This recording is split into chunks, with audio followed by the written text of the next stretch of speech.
Buenas tardes, gracias a todos, a la SEN y a la Hobson por la oportunidad de hacer este apartado y sobre todo a los que aún seguís aquí a las 6:45 para escuchar esta interesante charla que va sobre todo del uso de rituximab dentro de la nefrología, que como todos sabemos es muy variado, pero hay dos casos clínicos muy interesantes y después el doctor Trujillo nos hará también una presentación.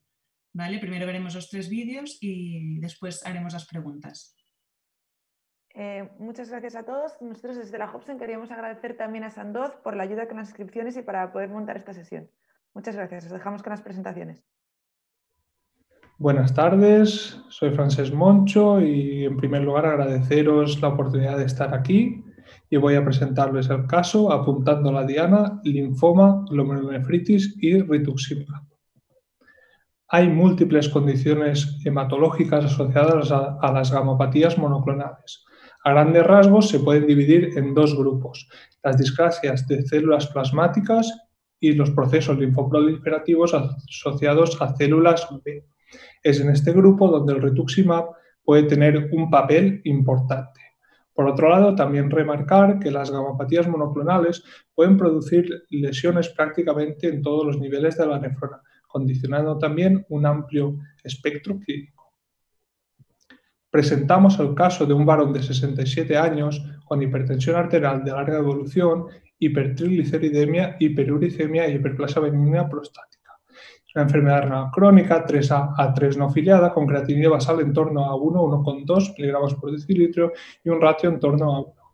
En 2015 se evidencia un incremento progresivo de la proteinuria con ascenso del ratio a 2, por lo que se decide ampliar el estudio.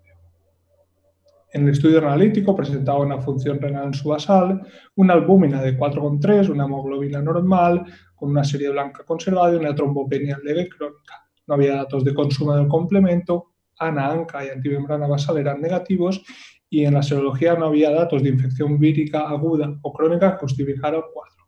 En el proteinograma y en la inmunofijación nos encontramos con un componente monoclonal IgM-kappa. Con esto ampliamos un pelín más el estudio, realizamos un TAC-TAP donde no había adenopatías y los riñones presentaban una morfología conservada sin alteraciones de la vía urinaria, una serie ósea que no se evidenciaba metástasis y remitimos al paciente a hematología, donde se realizó un aspirado de médula ósea que era normocelular con grumo conservado y con presencia de las 3 series y una biopsia de médula ósea en la cual no había material suficiente para hacerla. Como estaba pendiente de un estudio de coagulopatía, se demoró la biopsia renal en este momento. En 2017 ya se resuelve este estudio de la coagulopatía, se etiqueta de bajo riesgo, por lo que se retoma el estudio. Desde hematología realizan una biopsia de médula ósea, destacando un infiltrado intersticial por linfoma B de célula pequeña compatible con linfoma de zona marginal. Se realizó una biopsia renal que mostraba en la hematoxilina un glomérulo de morfología aparentemente normal, pero que en los cortes semifinos se evidenciaba una proliferación mesangial. En la inmunofluorescencia destacaba una positividad para IgM con depósitos tanto mesangiales como perivasculares y esta era restrictiva para kappa, como habíamos visto en el componente monoclonal en sangre. En la microscopía electrónica lo que se evidenció era un engrosamiento de la membrana basal glomerular con depósitos electrondensos en esta. Con todo esto se etiquetó al paciente el diagnóstico de glomerulonefritis proliferativa con depósito de inmunoglobulinas monoclonales IgM-kappa. Esta entidad consiste en una afectación glomerular infrecuente relacionada con las gamopatías monoclonales, que clínicamente se caracteriza por grados variables de proteinuria, microhematuria y deterioro de la función renal. Analíticamente puede destacar una disminución de C3-C4 y únicamente en un 30% de los casos esta entidad se relaciona con un componente monoclonal y su asociación a neoplasias hematológicas es muy infrecuente. Por lo tanto, ahora mismo tenemos un paciente con un linfoma de zona marginal y una glomerulonefritis proliferativa. ¿Podemos establecer la relación entre estos? Pues como hemos comentado al principio, está bien descrito la producción de componentes monoclonales por los procesos linfoproliferativos B. Si analizamos un poco lo que dicen las series, en esta serie de la Clínica Mayo, donde se evalúa a pacientes con macroglobulinemia de Waldenström y otras gamopatías relacionadas con IgM, vemos que se identifica un caso de glomerulonefritis proliferativa con depósitos monoclonales. Posteriormente, en esta revisión en la cual se evalúan todos los pacientes con glomerulonefritis proliferativa, dejando a un lado los pacientes con infección vírica, se observa que hay 3 pacientes que presentan un proceso linfoproliferativo de bajo grado y 2 de ellos presentan una componente monoclonal IgM-kappa. Destacar que en esta serie la alta prevalencia de IgM-kappa, cuando en realidad en las otras series que se ven prácticamente su papel es muy bajo. Con todo esto, pues establecemos el diagnóstico, ¿no? La relación entre el linfoma de zona marginal y la glomerulonefritis proliferativa. Ahora bien, nos falta saber el tratamiento que utilizamos y cómo vamos a monitorizar este tratamiento. El tratamiento de las gamopatías monoclonales de significado renal siempre debe ser dirigido a la clona. En caso de tener una glomerulonefritis proliferativa, si no hubiéramos encontrado neoplasia hematológica o una condición que lo justifique, lo que se hubiera realizado es un tratamiento con probablemente rituximab, ciclofosfamida y dexametasona. En esta otra serie se evalúa a todos los pacientes con glomerulonefritis proliferativa asociada a depósito de inmunoglobulinas monoclonal y se dividen en varios grupos dependiendo de si se detecta la clona y se hace un tratamiento dirigido sobre esta. En aquellos pacientes en los que se detectó la clona y se hizo una terapia dirigida, destacan 2 con procesos linfoproliferativos de estirpe B, de los cuales uno de ellos se trata con rituximab con buena respuesta a tratamiento. En este estudio, los criterios de respuesta renal se establecieron por remisión completa con estabilización o mejoría del filtrado glomerular y un descenso de la proteinuria a menos de 0,5 gramos en 24 horas. Y una respuesta parcial, también la estabilización o mejoría de la función renal con un descenso de la proteinuria del 50%. ¿Cómo evaluamos, ¿no?, la respuesta hematológica a nuestro paciente? Pues bien, en aquellas gamopatías monoclonales de significado renal con depósito de inmunoglobulina intacta, se nos remite a los criterios de respuesta del mieloma múltiple. No obstante, en neoplasias hematológicas de bajo grado que no requieren tratamiento activo por parte de hematología y que además muchas veces no se asocian a componentes monoclonales o este no tiene un tamaño significativo, es muy difícil aplicar estos criterios para su monitorización. En nuestro caso, iniciamos tratamiento con rituximab, de acuerdo con las recomendaciones de hematología de nuestro hospital. Se inició el rituximab en mayo de 2018 con 4 dosis de 375 miligramos por metro cuadrado. En este momento el paciente tenía una función renal de 1,23 miligramos de decilitro de creatinina con proteinuria de 2 gramos y vemos que tras estas 2 dosis disminuyó la proteinuria a 1 gramo en 24 horas, es decir, se redujo en un 50%, que nos permite decir que el paciente tuvo una respuesta parcial. En este momento, ante un aumento de CD19 que estaban en 0 previamente, pues decidimos administrar 2 nuevas dosis. Tras estas dosis, vimos en diciembre de 2019 cómo la proteinuria se disparó, por lo que decidimos administrar 2 nuevas dosis más. Con esto, en enero de 2020, el paciente presentó de nuevo una respuesta parcial con una proteinuria de 0,94 gramos en 24 horas, manteniendo prácticamente todo momento la función renal en su pasado. Las conclusiones que extraemos de este caso es que las gamopatías monoclonales se producen por proliferación clonal de células plasmáticas o linfocitos B y producen un espectro de afectación renal muy variable. La glomerulonefritis proliferativa con depósitos de inmunoglobulinas monoclonales es una entidad poco frecuente de afectación renal con escasa tasa de detección de componentes monoclonales en suero y relación infrecuente con neoplasias hematológicas. El tratamiento de las gamopatías monoclonales de significado renal debe de realizarse siempre de forma dirigida a la clona. La dificultad en establecer criterios hematológicos de respuesta en neoplasias indolentes y la necesidad de un tratamiento activo dificultan el establecimiento de un régimen terapéutico en las gamopatías monoclonales de significado renal asociadas a estas entidades. Elegir el mejor tratamiento, así como una pauta y la valoración de la respuesta renal, sigue siendo un reto en las gamopatías monoclonales de significado renal asociadas a neoplasias hematológicas de bajo grado. Muchas gracias por su atención. Bueno, soy Javier Burgo Martín, del Hospital Virgen Macarena de Sevilla. Voy a presentar a continuación el caso clínico excelente respuesta a tratamiento con rituximab en glomerulopatía C3.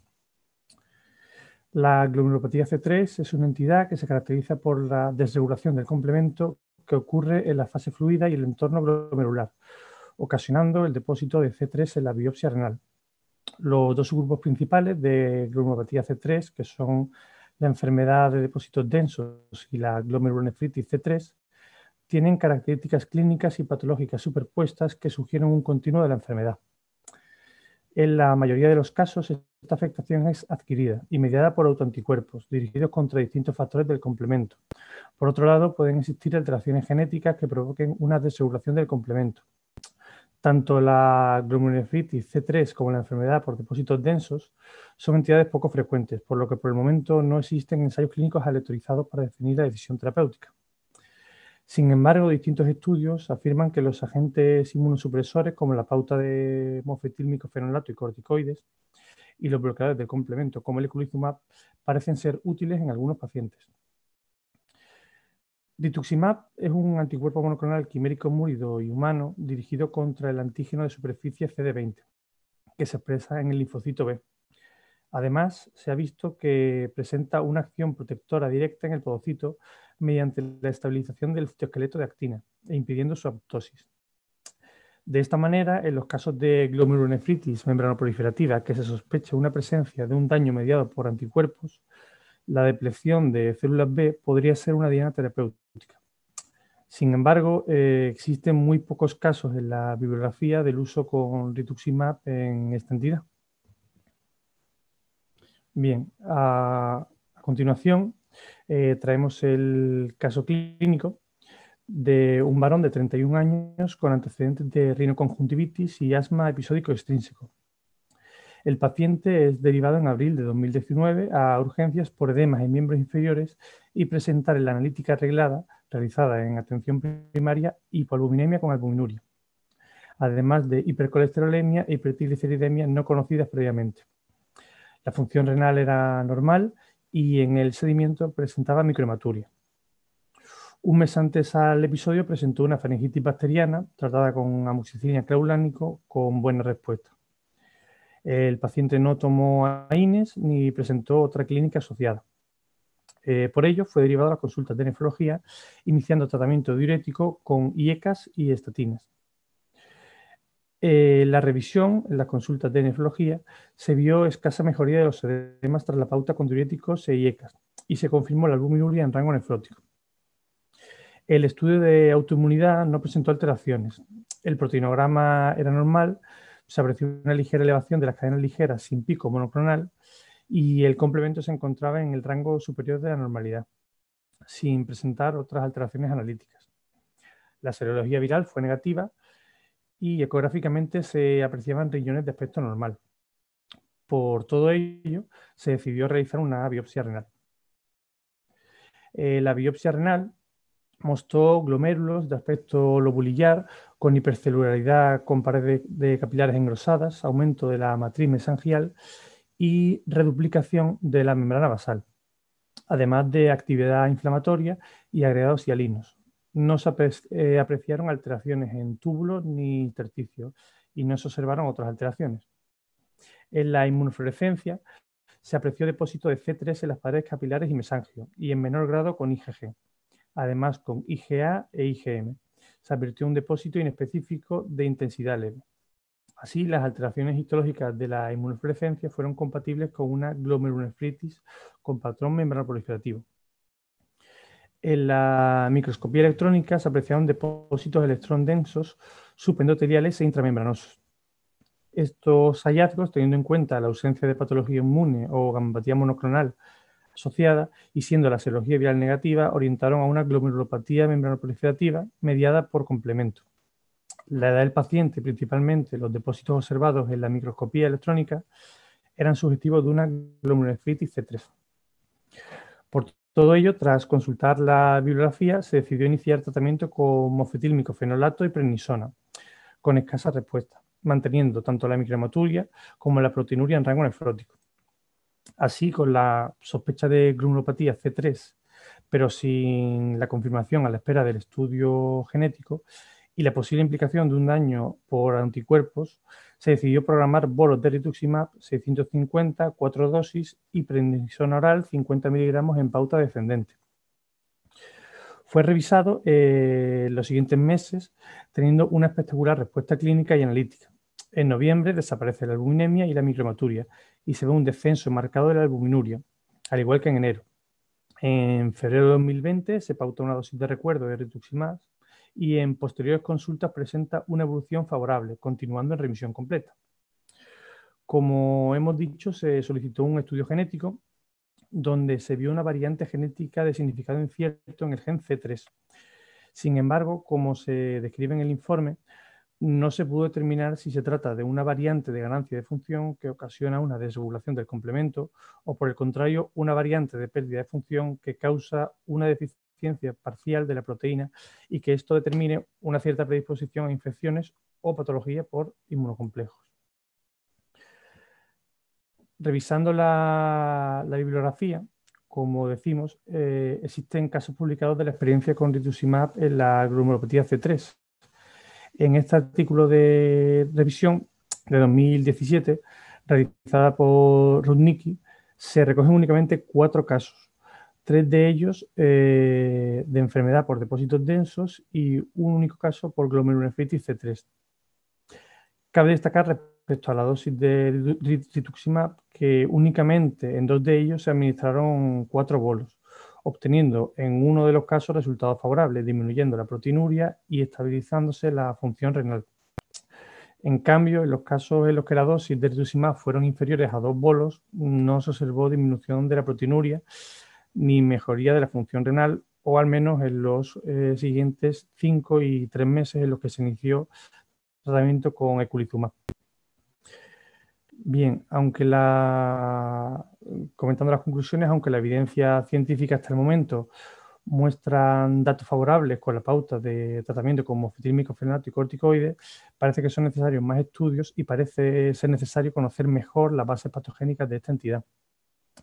Por otro lado, en presencia de distintos factores implicados como el daño por anticuerpos, el tratamiento con rituximab podría ser beneficioso, aunque igualmente, como digo, son necesarios más estudios. Y bueno, muchas gracias. Buenas tardes a todos. Mi nombre es Hernando Trujillo, soy adjunto del Servicio de Nefrología del Hospital 12 de Octubre en Madrid. Y bueno, antes que nada quería agradecer la amable invitación para participar en este foro de la HOFSEN, que bueno, para mí es un honor y un placer hablar sobre un tema tan interesante como es el uso del rituximab, más allá de lo habitual en este caso. Y también quería dar la enhorabuena a las exposiciones de los casos que se han hecho antes, dado que creo que son un buen ejemplo, además, de los diversos usos que tiene este fármaco en nuestro mundo.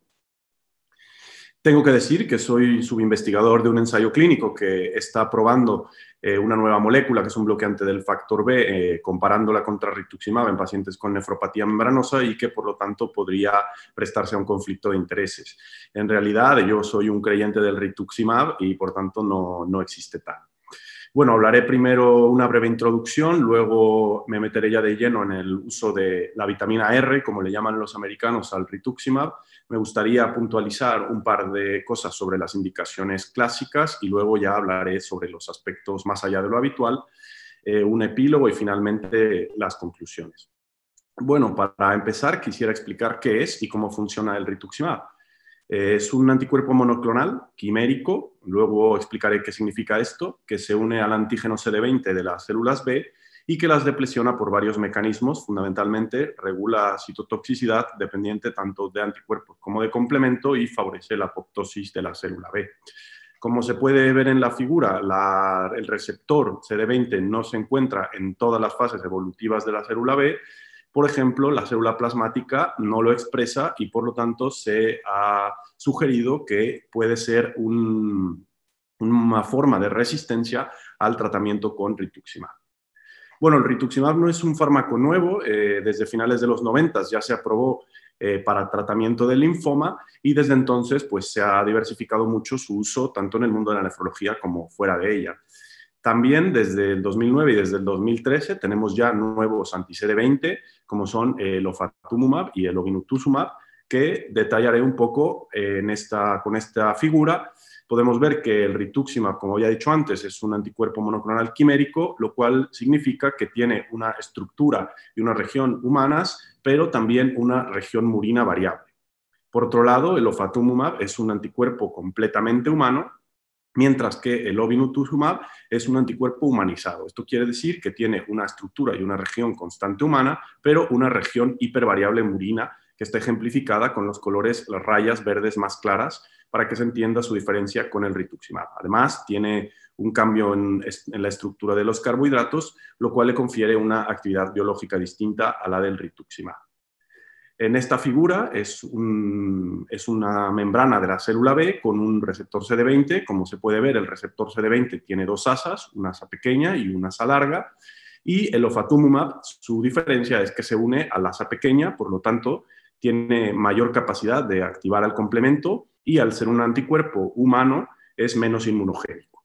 Por otro lado, el obinutuzumab se une en el asa larga, al igual que el rituximab, pero se une en un sitio distinto y además, si nos imagináramos en tercera dimensión esta figura, se une con una conformación distinta. Como he dicho antes, tiene una estructura distinta respecto a una fracción de carbohidratos, lo cual le confiere mayor citotoxicidad, en este caso dependiente de anticuerpos, y además tiene otras bondades como son la muerte celular directa mediada por lisosomas y además menor dependencia del BAF, con lo cual hay una mayor reducción de células B de memoria que, como he explicado antes, son clásicamente más resistentes al rituximab. Y bueno, entraremos a hablar entonces de la vitamina R en el mundo de la nefrología. Este es un tema muy vasto y en 25 minutos es imposible abarcarlo todo. Hoy solamente voy a hablar del uso del rituximab en la nefrología clínica, no en el mundo del trasplante, y particularmente en las patologías que están resaltadas con colores más fuertes, como son la vasculitis ANCA, la nefropatía membranosa, el síndrome nefrótico córtico dependiente, la nefropatía IgA, la vasculitis IgA y finalmente la glomerulopatía fibrilar. Pero bueno, son solo un ejemplo de las múltiples patologías donde se ha utilizado el rituximab, con mayor o menor éxito. En cuanto a las indicaciones con mayor evidencia o clásicas, me gustaría puntualizar dos cosas. Una, en cuanto a la vasculitis ANCA, en esta diapositiva, cortesía de la doctora Cabero, están expuestas resumidas los resultados de los dos estudios más grandes que hay sobre el uso de rituximab en esta patología. En el primer caso, el RITUXVAS, se utilizó una pauta de rituximab combinada con ciclofosfamida a dosis bajas versus el tratamiento estándar para inducción, y como se puede ver, la remisión a los 12 meses, aunque numéricamente hubo diferencias, no estadísticamente, y curiosamente hubo también la misma cantidad de efectos adversos graves. En cuanto al RAPE, que es un estudio donde sí que comparó el rituximab en monoterapia contra el tratamiento estándar, de nuevo en inducción, encontró básicamente lo mismo que el RITUXVAS. Sin embargo, los pacientes que tenían una recaída y se trataban, en estos casos sí que fue superior el rituximab. De nuevo, los efectos adversos fueron similares en ambos grupos, y una cosa muy importante es que en el estudio RAPE los pacientes con una creatinina mayor de 4 no fueron incluidos. Por tanto, parece que la evidencia de rituximab en este tipo de pacientes pues, es menos clara. Resumido, salvo en las recidivas, parece que el rituximab ha demostrado ser más eficaz, pero en los demás casos, la ciclofosfamida y el rituximab parecen ser comparables tanto en eficacia como en seguridad, y hay que recordar que en los pacientes con creatininas de más de 4, el uso de rituximab no está todavía tan clara su evidencia. En cuanto a la membranosa, bueno, para mí es difícil dar una charla y no hablar de membranosa, sobre todo hablando de nefroclínica, por supuesto, dado que es una enfermedad que me gusta mucho. Bien sabemos que desde el 2009, que se describieron los anticuerpos anti-PLA, ha habido una serie de nuevos anticuerpos descritos y bueno, es una patología que avanza mucho. El uso de rituximab en la membranosa no es una cosa nueva, pero el primer estudio controlado sí que se publicó hasta el 2017, un estudio que es el GEM-RITUX, donde se utilizaron dosis bajas de rituximab y se comparó contra bloqueo del sistema renina-angiotensina-aldosterona. Bueno, a los 6 meses no hubo diferencias, y esto es lo primero a destacar. El rituximab es un tratamiento lento, hay que tener paciencia. Por otro lado, sí que fue más efectivo para disminuir los anti-PLA, desde luego, que el bloqueo del sistema renina solamente. Sin embargo, en un periodo de observación a los 17 meses, ya fuera del estudio, sí que hubo una mayor remisión en el grupo del rituximab. Por otro lado, el estudio recientemente publicado por el grupo de la Clínica Mayo, del Mentor, donde se probó rituximab, pero a una dosis más alta, y se comparó con ciclosporina, encontraron que a los 24 meses el rituximab era más efectivo. Ahora, cabe destacar que a los 12 meses no había diferencia entre ambos grupos y que a partir de los 12 meses es cuando se empezó a retirar la ciclosporina. Por lo tanto, es muy probable que si la ciclosporina se hubiera mantenido hasta los 18 meses, que es como se recomienda, los resultados hubieran sido distintos. Por otro lado, también es importante destacar que los pacientes con niveles basales muy altos de anticuerpos anti-PLA, solamente el 30% respondieron a rituximab, con lo cual este grupo no parece ser el óptimo para utilizar el rituximab.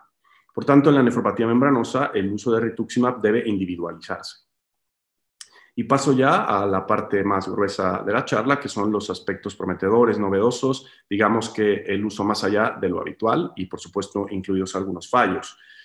En cuanto al síndrome nefrótico córtico dependiente, me refiero con este término tanto a la enfermedad de cambios mínimos como a la glomerulosclerosis focal y segmentaria, y es que es evidente que existe un solapamiento fisiopatológico entre estas enfermedades, aunque desde luego la focal y segmentaria tiene una importancia pronóstica, dado que los pacientes tienen un peor pronóstico en general. Hay incluso quien cree que se trata de una misma enfermedad, por ejemplo, el grupo de Wetzel en Holanda. Lo que sí que desde luego es que parecen que forman parte del mismo espectro. También puntualizar que cuando estoy hablando de focal y segmentaria me estoy refiriendo a la primaria, que está reservada a casos causados por factores de permeabilidad aún desconocidos. Ahí abajo pongo algunos de los que han sido propuestos sin que esté demostrado todavía su papel fisiopatológico. Por otro lado, en los cambios mínimos, desde hace tiempo se ha propuesto que la disfunción de células T juega un importante papel en la patogénesis. Sin embargo, gracias al uso del rituximab y de algunos otros tratamientos, también parece que las células B juegan un papel evidente.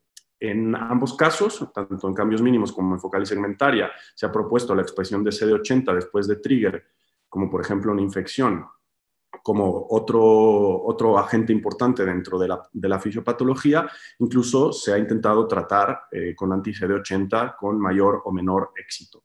Abajo pongo las definiciones, y es que solamente voy a hablar del síndrome nefrótico córtico dependiente porque técnicamente en los adultos no está definido los recaedores frecuentes, y sí que voy a dar algunas pinceladas sobre el síndrome nefrótico córtico resistente.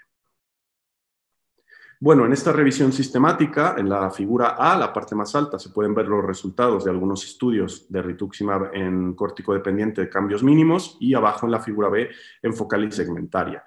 Está claro que los pacientes con cambios mínimos tienen un mejor pronóstico y responden mejor al rituximab, una remisión más o menos del 68%, en contra de la focal y segmentaria, que por ejemplo es solamente del 44%. Aunque es verdad que hay algunas series prospectivas no controladas, hay que tener en cuenta que la mayoría son series muy pequeñitas, incluso reportes de casos o cohortes de pocos pacientes.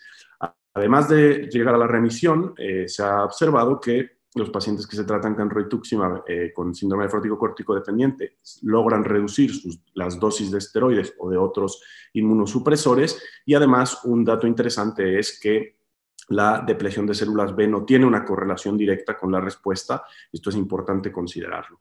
Bueno, en cuanto al síndrome nefrótico córtico resistente, esta es una entidad o una fase de la enfermedad mucho más agresiva y que tiene poca respuesta. En general, la mayoría son respuestas parciales al rituximab y completas muy pocas. Tiene mucho peor pronóstico y mucha peor respuesta que los cambios mínimos o focal y segmentaria. En esta otra revisión sistemática, donde están incluidos 86 pacientes, en su mayoría pacientes con cambios mínimos, son pacientes jóvenes, también hubo una buena respuesta en la mayoría de los casos, y no solamente en el número de recaídas por año, sino también se pudieron recortar el número de inmunosupresores y hubo una franca mejoría del síndrome nefrótico. Además, analizaron cuáles eran los factores que predecían peor respuesta al tratamiento con rituximab, encontrando de forma no sorprendente que los que tenían mayor número de supresor de forma basal y también el mayor número de inmunosupresores, de forma basal, y aquellos con un síndrome nefrótico más agresivo tenían peor respuesta al rituximab. En resumen, si se va a utilizar el rituximab en síndrome córtico dependiente, yo creo que a falta de estudios prospectivos controlados me parece una buena alternativa, y aunque no lo he dicho antes, Idealmente hay que administrarlo en remisión. En este estudio recientemente publicado, muy interesante, pero es una corte retrospectiva pediátrica, se compararon dos grupos, aquellos pacientes que habían recibido rituximab, pero que no tenían una inmunosupresión de base, y aquellos que sí la tenían. Y a su vez, cada uno de los brazos recibió distintas dosis de rituximab. Bueno, de forma interesante, incluso los pacientes que no tenían inmunosupresión de base respondieron al rituximab y tuvieron menor riesgo de recaída, salvo aquellos que que recibieron una dosis más baja de rituximab, en cuyo caso sí que había un riesgo aumentado de recaídas. Y es que al rituximab hay que pensarlo un poco como Michael Jordan y sus Toros de Chicago en los 90s, que el gran éxito evidentemente se deberá probablemente al hecho de que Michael Jordan jugaba en el equipo, pero quizá no hubiera habido tanto éxito si no hubiera tenido un equipo tan bueno como el que tenía. A veces al rituximab hay que pensarlo un poco, no como el actor principal, sino como un buen acompañante. Pasando a la nefropatía IgA, como bien sabemos, es la glomerulopatía primaria más frecuente en el mundo entre los pacientes con biopsia renal, y destaco lo de más frecuente porque ya deberíamos de saber muchas más cosas de las que sabemos, y es que aunque nos hemos planteado muchas preguntas y ya sabemos muchas cosas, por ejemplo en esta reciente revisión muy elegante escrita por el doctor Eduardo Gutiérrez y colaboradores, sabemos por ejemplo que ya hay unos actores que antes no conocíamos, como son el complemento en la nefropatía IgA, y evidentemente sabemos que es una patología dependiente fundamentalmente de autoanticuerpos y por lo tanto una diana que apetecería tratar con rituximab. En este estudio controlado, prospectivo del grupo de la Clínica Mayo, compararon dos grupos. Un grupo control que solamente llevó bloqueantes del sistema renina-angiotensina-aldosterona versus un grupo que recibió rituximab, aunque este grupo ya también tenía tratamiento con bloqueo del eje, y se incluyeron pacientes que tenían proteinuria de más de 1 gramo y ya cierto grado de insuficiencia renal. Bueno, se les administró una dosis similar a la del Mentor al mes 1 y al mes 6 y se siguieron a lo largo de 1 año. Como se puede ver, los pacientes en el grupo de rituximab eran mayores y tenían peor insuficiencia renal basal. Bueno, al año no hubo diferencias ni en cuanto a función renal ni en cuanto a proteinuria, por lo tanto el estudio fue negativo y curiosamente, a pesar de una depresión adecuada de células B, no hubo diferencia en cuanto a los niveles de anticuerpos anti-IgA galactosa deficiente entre ambos grupos. Sin embargo, existen algunos otros estudios más pequeños. En este, por ejemplo, son 4 pacientes en el que a destacar eran pacientes 2 con vasculitis IgA y 2 con presentaciones de IgA crescénticas que ya estaban tratados con inmunosupresores, en este caso esteroides de forma basal. Se les rescató con rituximab y se observó que en todos los casos, en los 4 casos, hubo mejoría tanto en la función renal como en la proteinuria como en la hematuria, logrando retirar además los inmunosupresores, que en este caso eran esteroides, en todos los casos. Por lo tanto, quizá la IgA, el rituximab en la IgA tenga un papel en algunos casos. Por ejemplo, podría ser que tuviera utilidad en presentaciones crescénticas y en vasculitis IgA. En cuanto a vasculitis IgA sí que hay más evidencia. Y además, como ejemplifican bien estos 4 casos, podría tener incluso un posible papel como ahorrador de esteroides. En cuanto a la vasculitis IgA, como había dicho, sí que hay un poco más de evidencia. En esta revisión sistemática, por ejemplo, recientemente publicada de 35 casos, en donde la mayoría tenían afectación renal antes del tratamiento, que se trataron con rituximab por una enfermedad resistente o refractaria, ya fuera esteroides o a otros inmunosupresores, bueno, la mayoría tenía insuficiencia renal y solo el 6% se utilizó el rituximab como primera línea de tratamiento. Y la verdad que los resultados fueron muy positivos. Bueno, es un estudio desde luego observacional, pero se observó respuesta en la mayoría de los casos y en más del 70% incluso remisión sostenida. Y de forma muy interesante, las recaídas que hubo en este grupo, algunas de ellas se trataron con rituximab observando buen control posterior. Y además, los beneficios no fueron solo a nivel renal, sino que también de otras manifestaciones en otros niveles. Finalmente, la glomerulopatía fibrilar, que bueno, es una patología extremadamente rara, cuya patogénesis aún desconocemos, pero que está causada fundamentalmente por la infiltración glomerular por fibrillas, que son inmunoglobulinas IgG, depositadas aleatoriamente en el glomérulo. Bueno, aunque no sabemos exactamente qué lo causa, sí sabemos que está asociado hasta en el 30% de los casos con neoplasias, disproteinemia o enfermedades autoinmunes. La mayoría de los casos se presentan con síndrome nefrótico y todos con proteinuria, y tiene un pésimo pronóstico. La mayoría de los pacientes van a diálisis de forma muy rápida. Y no existe un tratamiento estándar, dado que no conocemos tampoco su fisiopatología. Bueno, se ha intentado de todo, entre otras cosas, el rituximab. En este sentido, la evidencia, aunque escasa, por ejemplo, en esta revisión, donde se presentan algunas series pequeñas, vemos que hay algunos pacientes que logran mantenerse estables y no progresar, y hay algunos casos incluso de remisión. Pero yo creo que el rituximab en la glomerulopatía fibrilar, bueno, aunque vale la pena intentarlo, ni siquiera entendemos muy bien qué estamos tratando. En cualquier caso, vemos que la progresión es a insuficiencia renal en la mayoría de los pacientes, y solamente el 26% presentan una estabilidad con rituximab y solo el 18% una remisión. Por tanto, en cualquier caso, no hay que tener muy altas expectativas cuando se use en la glomerulopatía fibrilar. Y finalmente, quería mencionar los efectos adversos, dado que creo que es fundamental conocerlos si vamos a utilizar un fármaco. Bueno, curiosamente, las complicaciones del rituximab varían en función de la patología de base, lo cual sugiere que hay factores del paciente e incluso de la propia enfermedad que podrían influir. Por ejemplo, la típicamente descrita neutropenia de presentación tardía es mucho más frecuente en las vasculitis ANCA que, por ejemplo, en los lupus o en la artritis reumatoide. Por otro lado, la hipogamaglobulinemia, muy frecuente en las vasculitis ANCA, es el principal factor de riesgo para infecciones, que a su vez son el principal efecto adverso del rituximab, y por lo tanto esto incluso podría explicar por qué en los estudios de RITUXVAS y RAVE hubo igual de efectos adversos en el grupo de la ciclofosfamida que del rituximab. Por otro lado, hay otros factores a tomar en cuenta. Por ejemplo, los pacientes con que reciben rituximab tienen menor respuesta a la vacunación, por lo tanto hay que intentar vacunarlos ya sea previamente o al menos 4 o 6 meses después de la última dosis. Y también hay que tomar en cuenta otros factores que pueden influir en la aparición de infecciones, como es que muchos pacientes con enfermedades autoinmunes tienen uso de inmunosupresores concomitantes. Bueno, la mayoría de las infecciones secundarias al rituximab suelen ser bacterianas, aunque también desde luego están descritas fúngicas, virales. Y bueno, las profilaxis no están muy claras. Por ejemplo, para el neumocistis sí que se recomienda de forma universal en los pacientes con linfoma, y en el caso de los pacientes con enfermedades autoinmunes, pues ya depende un poco del médico tratante. En cuanto a la reactivación del virus B, que sí que es un efecto adverso típicamente descrito, se sabe que el riesgo es menor en pacientes con enfermedades autoinmunes respecto a los pacientes con enfermedades hematológicas. En este caso, sí que se recomienda siempre profilaxis universal.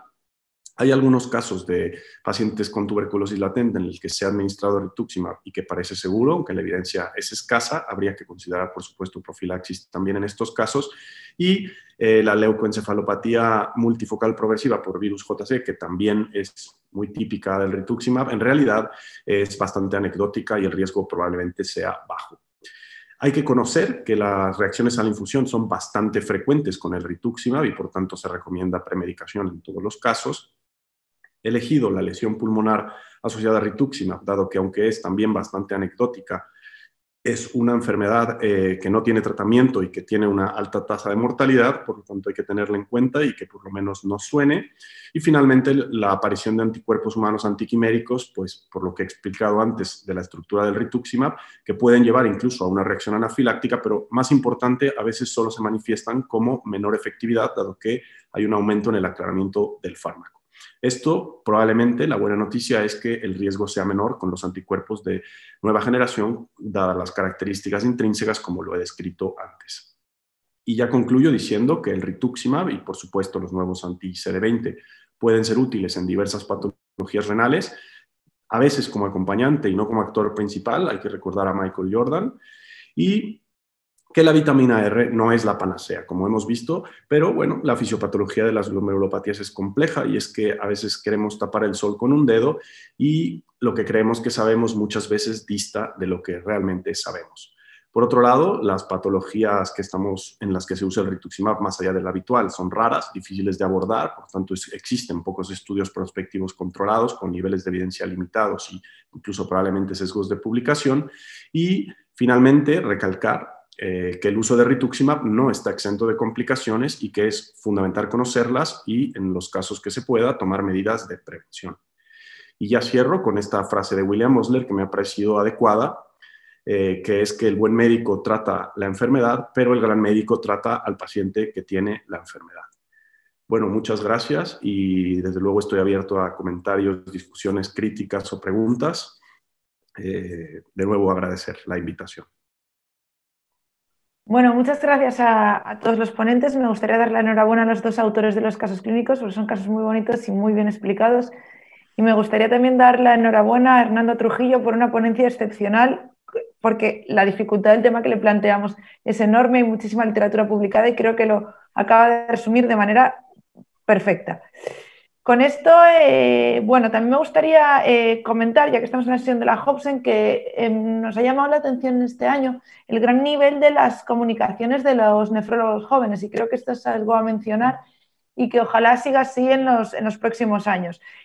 También dar las gracias a la SEM por contar cada vez un poco más con los jóvenes a la hora de moderar ponencias, etcétera, porque creo que somos un grupo grande y que tenemos que tener repercusión. Dicho esto, pues nada, dar paso al turno de preguntas. En primer lugar, bueno, si queréis empiezo yo porque tengo un par que creo que son interesantes.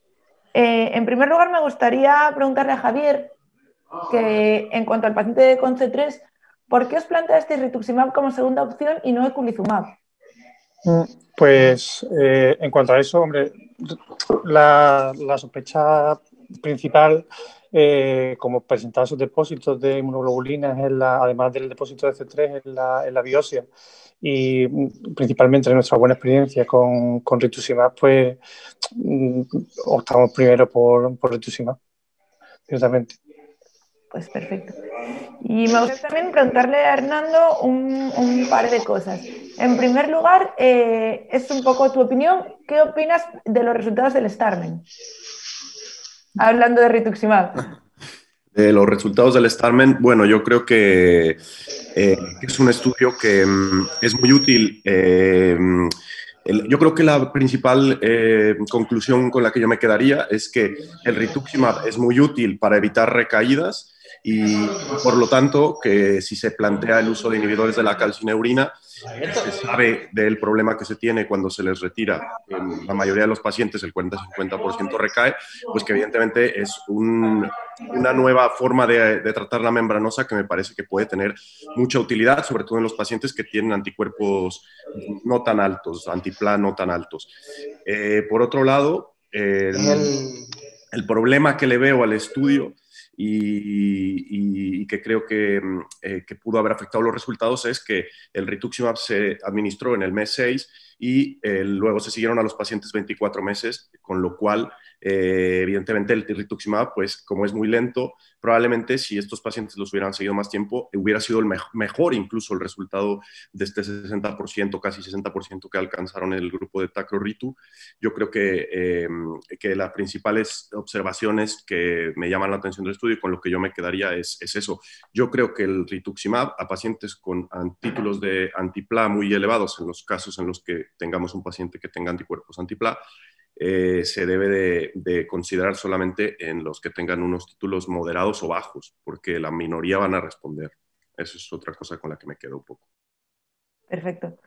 Y la otra cosa, esto es un tema un poco más personal, es si tú revisaste algún artículo, tienes algo de experiencia en pacientes con síndrome nefrótico córtico-dependiente, que algunos vayan un poquito mejor o con ofatumumab o con obinutuzumab, mejor que con rituxi, porque nosotros sí que tuvimos algún caso y creo que no hay mucho publicado. No sé si a propósito de revisar el tema, viste algo de esto.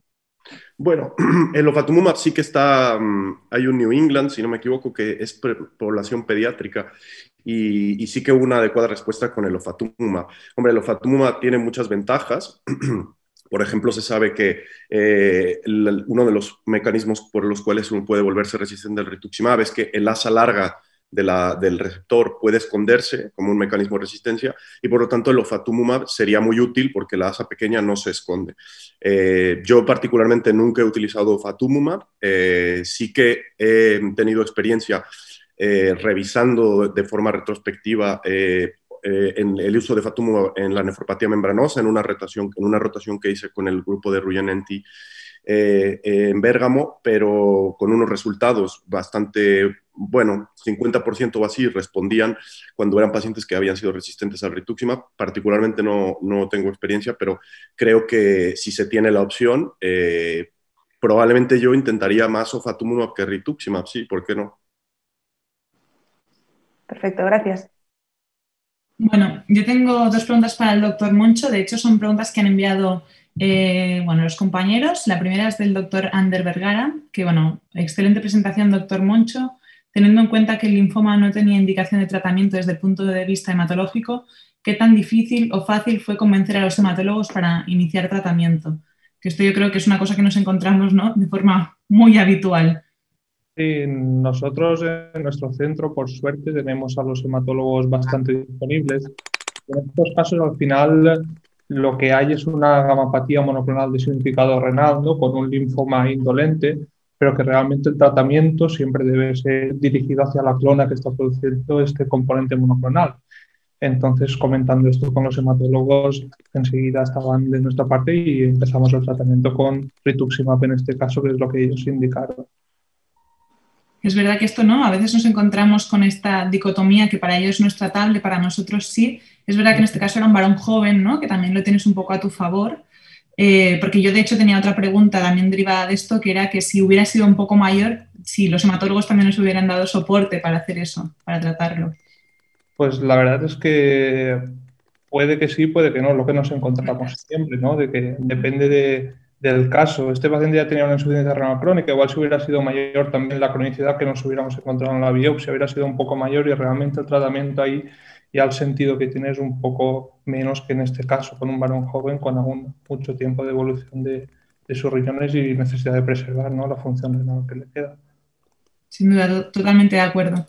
Y después tengo otra pregunta que es de la doctora Ana Buxeda, que dice que en este caso la afectación renal fue decisiva para iniciar el tratamiento con rituximab en un paciente con enfermedad hematológica y dice cómo fue la evolución del linfoma tras el tratamiento.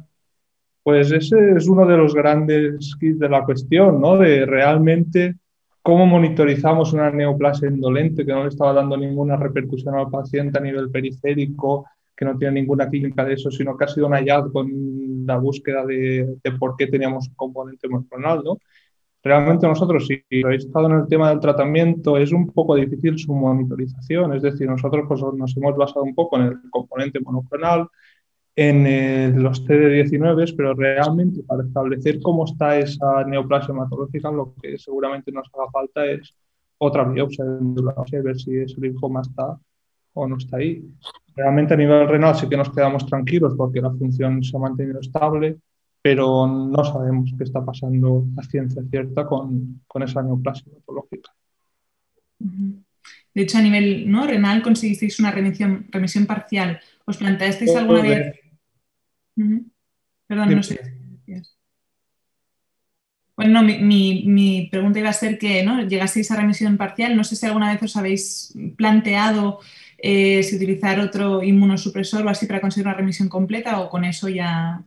De momento nos estamos conformando, ¿no?, con el tratamiento con rituximab y el señor más o menos está en su función renal basal deteriorada ya, pero con una proteinuria estable, con una creatinina más o menos igual de estable. Se podía plantear añadir otros tratamientos. En el esquema que he presentado también estaba incluida, por ejemplo, rituximab ciclofosfamida dexametasona para el tratamiento de esta neoplasia. Yo creo que si volviera a hacer una recaída que no nos respondiera al rituximab o que realmente empezara a deteriorar, pues se podría plantear añadir otros de estos tratamientos para ver un poco cómo evoluciona este proceso.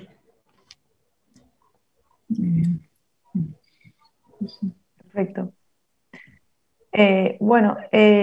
No sé si, Isabel, no sé si tú ves si hay más preguntas de la audiencia porque yo no las puedo ver. El doctor Trujillo envía una pregunta a Javier que dice: ¿podrías detallar los resultados de la inmunofluorescencia en la biopsia, tenía antecedentes familiares de nefropatía y también si os habéis planteado solicitar otro anticuerpo, por ejemplo, el C4, C5, etc. No tenía antecedentes de ninguna patología hereditaria el paciente y en principio ante la buena respuesta al tratamiento que ha tenido el paciente, pues a priori no hemos solicitado ninguna otra prueba, pero en principio el planteamiento de solicitar otra prueba. ¿Puedo decir algo? Sí, sí. No, que a mí me llama mucho la atención en la C3 que ¿por qué los pacientes que tienen una C3 de base genética van a responder al tratamiento inmunosupresor? Es una cosa como que no... Claro. En tu caso te decía lo de si se había planteado, porque veo que el estudio solo tenía anticuerpos antifactor H y antinephritic factor, ¿no? Por si acaso había contra otros autoanticuerpos tipo C5 y todos esos. Digo, para explicar un poco, ¿no? ¿Por qué ha habido una respuesta? Claro, hombre, sería por supuesto adecuado solicitarlo. Inicialmente no lo hicimos o no lo planteamos porque, claro, teníamos la duda de que hubiese un componente que no fuese en principio una C3, fue un hallazgo en el análisis genético, porque claro, como he dicho, los depósitos de inmunoglobulinas en la biopsia, incluso comentando al principio el caso, el trigger de la infección faríngea que tenía, pues parecía que había algo ahí que no cuadraba y que tampoco estaban disminuidos, consumidos los niveles de C3, pero bueno, sí, efectivamente habría que indagar un poquillo más y ver el porqué de todo eso. Gracias. Vale. Y hay otra pregunta también del doctor Ander Vergara para el doctor Trujillo, que dice: increíble revisión. ¿Administrar rituximab en presencia de plena proteinuria nefrótica reduce la eficacia del fármaco? Sí, muchas gracias por la pregunta. Sí, es una cosa que no he dicho y que hay que tomarlo en cuenta y de hecho, bueno, he mencionado que idealmente hay que administrarlo en remisión cuando se utiliza en los pacientes con síndrome nefrótico córtico dependiente. Sí que está bien descrito que el fármaco se pierde a través de la orina, con lo cual lo ideal sería administrarlo cuando el paciente tenga la menor proteinuria posible. Creo que ya no tenemos más preguntas. Pero sí es verdad que eso, ¿no? A veces supone un pequeño problema, ¿no? Que tienes el paciente muy nefrótico y no puedes utilizar el fármaco. Sí, eso sí. Bueno, por otro lado, por ejemplo, la membranosa están nefróticos perdidos y responden, pero bueno, sí que es verdad que baja la eficacia del fármaco. Bueno, pues yo creo que con esto podemos concluir la sesión. Es el primer año que la hacemos como casos clínicos y parece que quedó muy bonita. Agradecer de nuevo a los tres ponentes y también el éxito que tuvo la convocatoria, porque es que es verdad que nos llegaron muchos casos clínicos y fue difícil al final puntuarlos y hacer la selección. Nada, lo último por añadir es que, como sabéis todos, ahora la Hobson se abrió también a residentes, que os animamos mucho a que os apuntéis al grupo de trabajo, que es un grupo de jóvenes para jóvenes y que es la manera de que tengamos un poquito más de repercusión. Gracias a todos y esperamos que el próximo año nos podamos ver de verdad. Hasta luego. Bueno, hasta luego. Muchas gracias por todo. Adiós. Chao, chao.